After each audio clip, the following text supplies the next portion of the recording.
Hi, everybody. My name is Kimberly Clark. I'm one of the board members for Black Women Do Heal. I'm also a Navy veteran, a best-selling author, a professional speaker, and a peer support specialist for the Louisiana Department of Health. So I want to open it up and tell you guys a story because I never would have thought that while I was in the Navy that I would be in an abandoned house with no electricity doing cocaine. It was the fall of 2009, a raining, stormy day. I came home from the Navy. I was broken. I was full of fear, and I was looking for ways to cope with the trauma I just endured in Guam. Now, I went out partying with some family members, riding around drinking, listening to music, and we ended up at my cousin's boyfriend's house. So my cousin, my cousin's boyfriend, and my aunt, they were all in the kitchen doing something on a can, and I can remember so vividly just seeing this constant just flick of a lighter. Now, I was already thinking that I wanted to stop being in the pain that I was in. So I had the audacity to ask my aunt, what is that? And she was like, baby, this is crack cocaine. And the way she introduced me to it was if I was being introduced to a person. And so I took the can and put it up to my nose, and because I didn't know what I was doing, and my cousin's boyfriend corrected me and put it up to my mouth. And as I inhaled on that can for the very first time ever, all my cares went away. I was finally numb. But no matter how hard I chased that high after that, I never got it again. And I didn't know the danger that was waiting for me while I did that. So, over the next few minutes, we're going to discuss what brought me to that situation and what does that have to do with you. We're also going to discuss my 7 principles to overcoming challenges and building resilience, or we can call it the 7 keys to resilience. And we're going to talk about ways to cope. We're going to talk about 3 main things that you need on a daily basis. And we're just going to just dive right into this thing, right? And so, yeah, you guys have heard of resilience, but how many of you know what resiliency is? Like, you don't have to know the Webster's definition of it, but get in your mind right now what resiliency means to you. So, in layman's terms, this is just Kimberly's language. Resiliency is the ability to bounce back when things get tough. The ability to bounce back when things get tough. And now we know that life gets tough. We know that things come up. It's inevitable. It's inevitable for us to we have to grow, we have to evolve, we have to change. And in order for that to happen, we have to process. We have to go through the process and process what we just went through.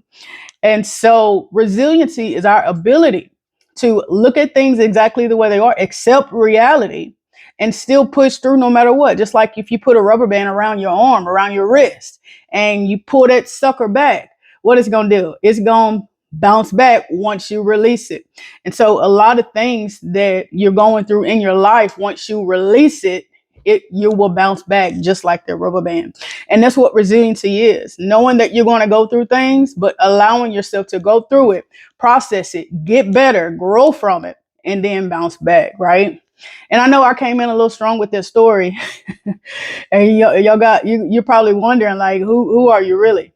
And so I gave you the quick overview of who I am, but I grew up in Castor, Louisiana, a small town, really considered a village. I grew up in a loving family. Um, I didn't like who I was though. I didn't love myself at all. I had very low self esteem. I had all these insecurities. Not only that, I was bullied a lot, and so that fed into all the negative emotions that I was already feeling about myself, feeling about who I was. And so the bullying lasted for a while. And, I grew up in Castor, but I ended up moving to Shreveport, Louisiana, my sophomore year of high school. And I was just thinking, the kids were bullying me in Castor, but things have to be different when I moved to Shreveport, right? Things have to change because the people in Castor I was mostly related to, right? And yeah, it was family who was picking on me and all these different things and speaking all these word curses and telling me all these negative things that I was internalizing. So I knew that if I went to the city and went to a bigger school, I had more of a chance to meet my people, to meet people who would build me up, who would love me authentically. But when I got to Shreveport, it was the very same thing. It was the same thing, bullying and the first day I was, called ugly by some of the boys, and from that point forward, I walked with my head down, and so I was playing basketball and running track, and the bullying got so bad I just stopped doing it because it was, some of the basketball girls who were doing it. And so I just stopped. I just quit basketball, something that I loved, because I listened to what people had to say about me. But we'll get to that later on, because I could really preach right there. But I listened to what people said about me. And so my mother got sick, and at one point they told her she had about 2 weeks to live, and that devastated me. I was was junior at that point in high school, and I quit everything and except the debate team. I was still on the debate team. I got me a job because she wasn't working, so I was having to, help pay for all the things around the house. It's me, my brother, and my sister. And at that time, we had moved in with my great aunt, and she was older. She liked things the way she liked things. You already know they be set in their ways, right? And so we moved in with my aunt, and it was hard. It was really hard to go through there, having one parent absent, my father, and another parent very, very sick, um, being told that she only had a few weeks to live. And she ended up getting a heart transplant my senior year of high school, and living past it 2 weeks. And I do believe it was because the prayers of the righteous. And she was my graduation present to me. Her present was the present. Her present was a gift to me at my graduation, because we didn't think she would live to see it, but she did. So I was accepted into the University of Louisiana Monroe, to LSU Baton Rouge, to Northwestern, to every college that I applied to, I got accepted into. And that was my goal. I was going to go be major in psychology, minor in social work. I knew what I wanted to do. I wanted to learn about people. I wanted to help people, because regardless of how horrible people treated me, I still had a love for them, and I still had a compassion for them. And that was the plan, psychology. Let's do it, right? And so I mess around, and I get to talking to this recruiter, and he was so handsome too, y'all. I think that's one of the main reasons why I talked to him, because he was just so handsome. And I talked to this recruiter, and he convinced me to join the Navy. And you can travel the world, you can go to school, you can do all the things all at the same time. And I was happy about that. So that's what I did. I joined the Navy, went to basic training in Chicago, Illinois, Great Lakes. And man, y'all, I knew myself in a different light during basic training, because I didn't realize that I could do anything that I put my mind to. That once I really get something set in my head, that I could accomplish it, that I could really do it. And I proved that to myself in basic training. So I got my orders. I got my orders to Guam on board the USS Frank Cable, which is a submarine tender. And to get Guam on your first duty station was a miracle in itself. Everybody wants, an easy duty station like Guam. Who don't want to live on a tropical island, right? And so we were there. I got to Guam. I seen my ship for the first time. It was majestic. It was just beautiful, guys. It was gorgeous, right? And so everything was going good. I loved my job. I loved everything about the Navy. I loved wearing a uniform that people respected, because you know how I grew up. I just told you how I grew up. I didn't love me, but now all of a sudden I'm wearing this uniform, and I'm getting that respect. I'm getting that attention that I've always wanted. And that's what that uniform brought me. It brought me purpose, right? Things going fine until the unthinkable happened. One night, well, we would party all the time. I don't know if you guys heard of the saying, drink like a sailor. And that is very true, because sailors drink a lot. We used to drink a lot, right? And we would usually party on the weekends unless we had duty. And went to this party with most of my brothers, because, I was a tomboy, so all I had was mainly guy friends. And we went to this party, and I must have got more drunk than I'd ever been up to that point. And I asked one of my brothers to take me back to the barracks. Now, this guy was somebody that I loved, somebody I would have died for, somebody I loved wholeheartedly. And he took me back. I apologize. He took me back to the barracks, and I was raped. I was sexually assaulted. Now, that changed the whole trajectory of my life. It changed everything, because all the internal negativity, all the internal turmoil that I had, it intensified it. It made it so big. It made it so huge to where I wanted to die. And so I experienced suicidality after that, and was medevaced back to San Diego, California, where I was stationed in Naval Medical Center Balboa, and eventually got a medical discharge. And that's when I came home. And 2 weeks after coming home from the Navy, that's when that first night happened. That's when I was introduced to crack cocaine. Now, that introduction took probably 5 minutes. That 5-minute introduction led to a almost 15-year struggle with addiction and with alcoholism.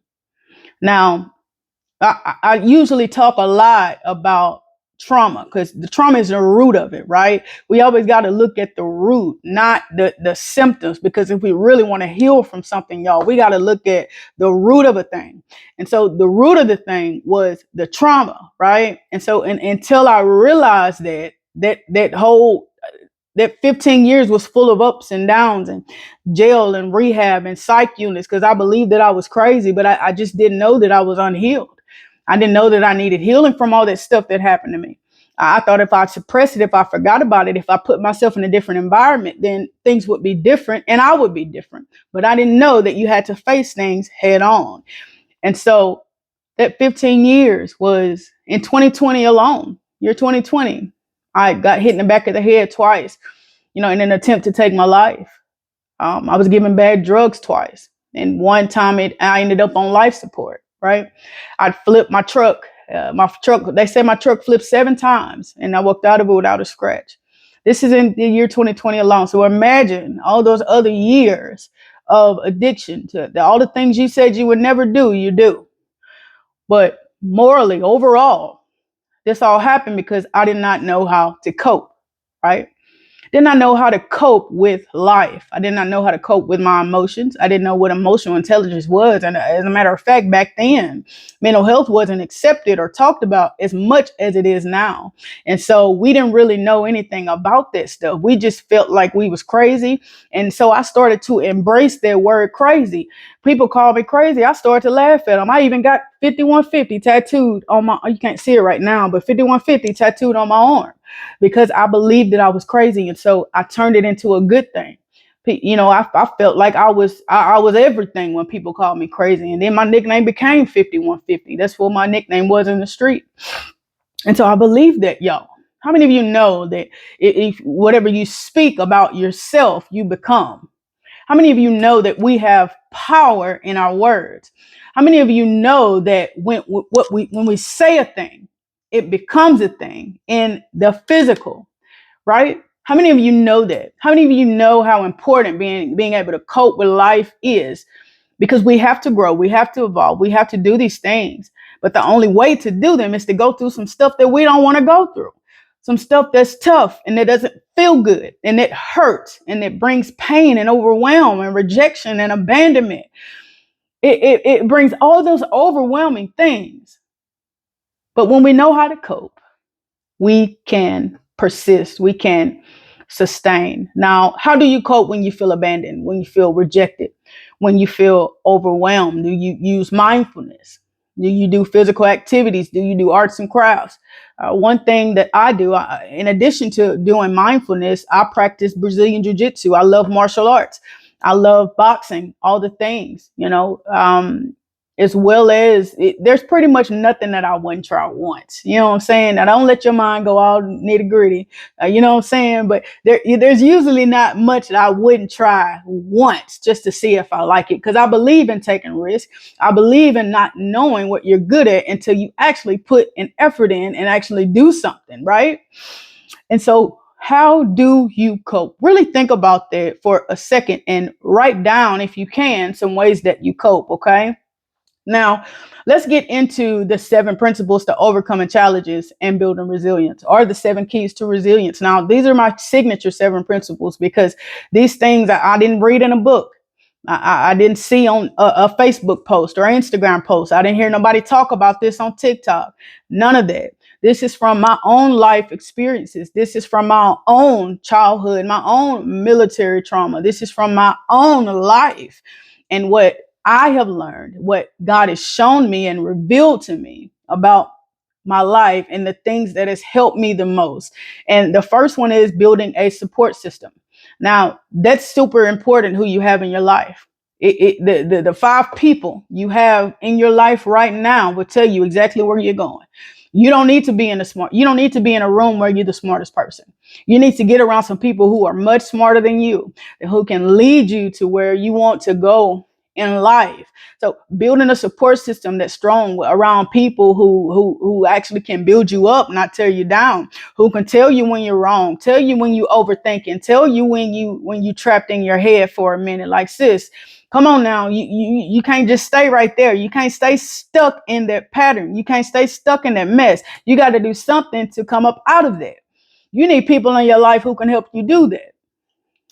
Number two, developing emotional intelligence. Now, this is my favorite one, right? Because we can talk for an hour on this alone, but emotional intelligence is how you see, how you deal with your emotions, how your emotions affect other people, how other people affect your emotions, how you allow your emotions to be regulated, how you regulate your emotions, how you use compassion, how you use empathy, right?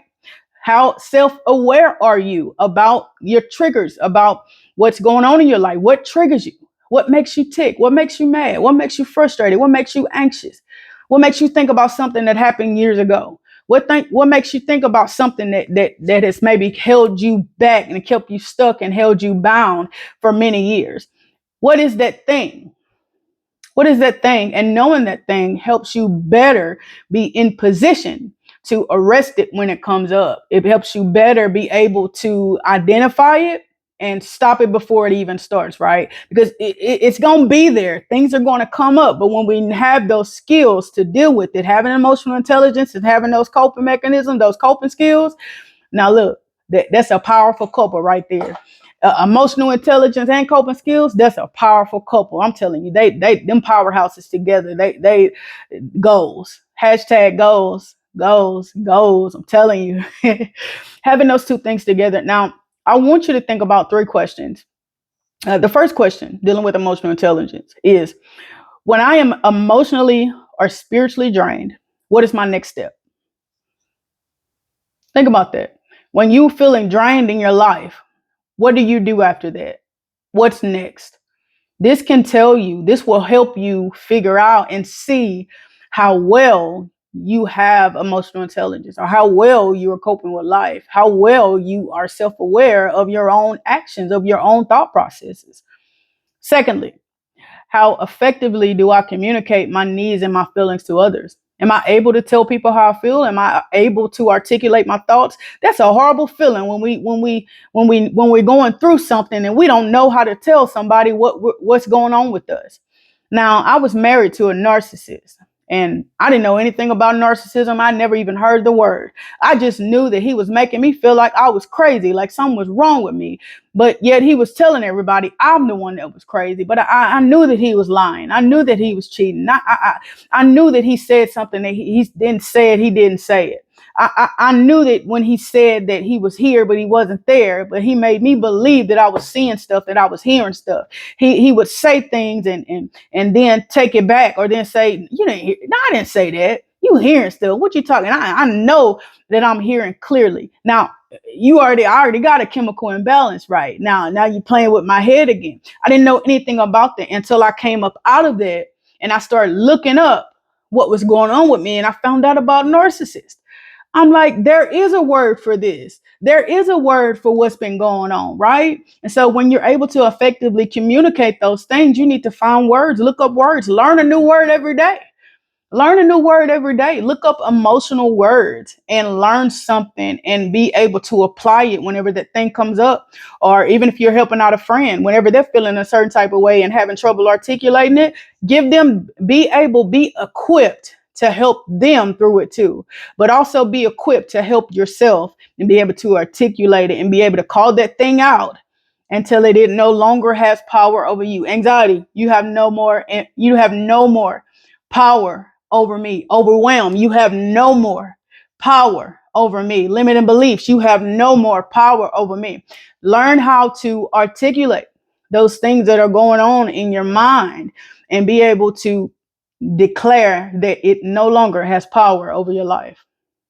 Now, 3, how do I handle conflict or disagreement with others? And do I consider their perspective? When you get into it with somebody, do you immediately like whatever you feel, that's what it is? I ain't trying to hear nothing else. Or are you open enough to hear their side of the story? to hear their perspective, to hear how they see it. Because usually most arguments are because there's miscommunication, and nobody went to the other person to see what was really going on. Everybody just assuming stuff. And now we in an argument. Now we in a whole fight because nobody came to the other person and thought enough about the other person, or not. I can't even say that, because you can really love somebody, but not have the tools needed to handle a situation correctly. But how do you handle those emotions when you're in a disagreement, when you're feeling conflict arising? You know what I'm saying? We can't solve everything with violence. We can't solve everything with fighting, because you go out now, people don't want to fight no more. They just want to do other stuff. You know what I'm saying? The stuff that's going to take you out. And so being able to use your words in an effective and in a compassionate and empathetic way will definitely help you be more emotionally intelligent and help you be equipped and ready to handle life as it happens. All right. So the next one is embracing vulnerability. Now, we don't love to be vulnerable. We don't love to be vulnerable at all. Vulnerability is like, oh my God, right? But I've learned to love it. I've learned to love being vulnerable because, and you know, you got to know what friends are what, because we have friends for different purposes. I can't go to every last one of my friends for every last one of my problems. There are certain friends that you have to go through for certain things, and you know who they are. You know how which one of your friends are going to react a certain way. You already know. Just accept it in this moment, right now, from this moment forward. Just accept who they are, accept who you can go to for certain things, right? But who can you be vulnerable with, or with certain stuff, right? With stuff that comes up in your mind that you know may not even make sense, may not even be sane in that moment. But who can you go to with that stuff and they not judge you? That they'll walk with you through it and be like, all right, just go and get it out. If you need to talk about it 237 times, go ahead and get it out. But baby girl, I'm gonna remind you too that we need to get into the solution, right? So embracing vulnerability, stepping out, doing something, and letting people know how you feel and what's going on with you. Because believe it or not, I've made more authentic relationships by being honest, being open, being transparent. People resonate with that. People want you to be authentic with them, right? And we can get so busy, so caught up being competitive and wanting to be like other people, that we forget that who we are is who we were created to be and who we need to be. The world don't need another Beyonce. A world don't need another Oprah Winfrey. The world needs another you. And you have to step into your purpose. You have to step into what you were created to be, because the world needs what you were created for. The next one is taking risk, not being afraid to fail or even start a thing. We don't know what we're good at until we get out and do it. We don't know what we can become great at until we get out and step out on faith and do the next thing. So when you step out and do it, then you find out what's really in. We find out your potential. You find out what's really inside of you. You found out your greatness. You found out what the thing really is. That's how you do it. You have to take risks. Don't be afraid to fail. Failure is not even failure. It is a lesson learned. Now, when you be able to look at failure as a lesson to be learned instead of something that's going to make you embarrassed, you don't have to be embarrassed. Why? Because most people don't even try. Most people don't even try. They consider it a failure in their mind, and their mindset is I'm a fail, so I'm not even going to try it. But you did it anyway. You stepped out and did it anyway, right? And so you already further along than 98% of the other people. Don't be afraid to fail. Do not be afraid to start a thing. That's when you find out who you really are. Next, we have let's normalize healing. We have to normalize that. We have to be away with drama and chaos. Look, messy people, you can't come around me. All that drama, you can't come around me. I don't want it. If all you want to do is gossip, don't come around me. Don't call me. Do not email me. I will block you straight up, straight like that. I'm telling you, don't come around me with all that madness, that nonsense. I ain't trying to hear it. I don't want that in my life. I want healed people in my life. People who know that we have to grow up, that we have to come up, that we don't have to continue in a poverty mindset, that we are wealth builders, that we are generational curse breakers. People who know that. I only want people like that in my life. People who are concerned about me, people who will remind me about God and his word and what his word says about me, that I'm wonderfully and fearfully made, that I'm the apple of his eye. People like that. That's all you need around you. You don't need all the negativity. You don't need all the nonsense around you. So you have to normalize what a healed person looks like and only allow those type of people in your life. 6, we have success. Success is subjective. Success is whatever you want it to be. Don't let social media tell you what success is. Half the people on social media be lying about what they got going on anyway. They're not showing you the stuff that they're not good at. They're showing you all the wins. There could be 2 wins and 98 doggone losses, but you're only seeing those wins.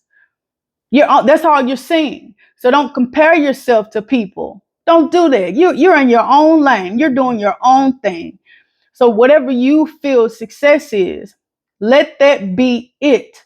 It doesn't have to be materialistic either. Whatever your spiritual success is, your emotional success. You could have been like me and grew up with all these limiting beliefs, with all this turmoil, emotional turmoil, and your success has been growth. Your success has been healing. Your success has been ministry. Your success has been building your business. Your success has been getting that LLC, that EIN, actually registering that business. That's what your success can be. But you have to understand you first and allow your mind to wander. Allow your mind to wander. Allow yourself to have an imagination. Now, number 7 is loving yourself. Now, that pretty much sums up all of the 7 keys to resilience. Because if you don't love yourself, you won't do none of these things. And some might say we learn to love ourselves over time while we're learning these things. And that can be true.